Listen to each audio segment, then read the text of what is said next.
بسم الله الرحمن الرحيم. أنا وحكبرنا ويدينتنا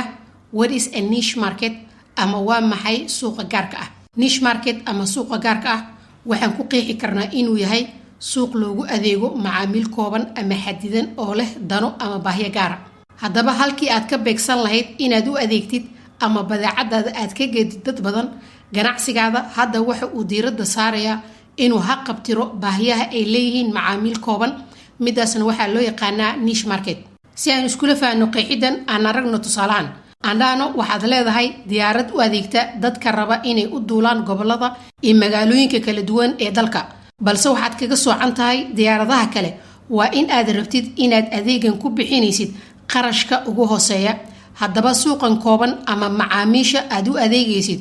waa kuwa raba inay bixiyaan qarash yar sidoo kalena helaan adeega safarka markan aan aragno sifooyinka ugu muhiimsan ee uu leeyahay niche marketka ama suuqan kooban sifooyinkan waxa kamid ah kow waa suuq lagu adeego dad kooban oo leh baahi gaar ah labo waa suuq lagu gado adeegyo ama badeecooyin loogu talagalay in lagu daboolo baahi gaar ah saddex waa suuq tartanka ka jira uu xadidan yahay sababtoo ah waa suuq loogu talagalay in lagu adeego dad leh baahi gaar ah marka shirkadaha daneynaya suuqan ma badno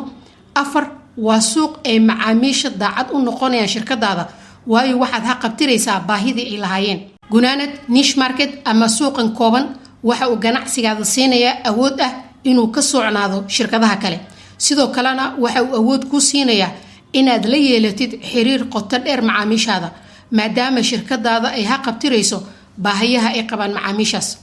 ربنا تقبل منا إنك أنت السميع العليم ما تسندين وإنه مركل هدي ربي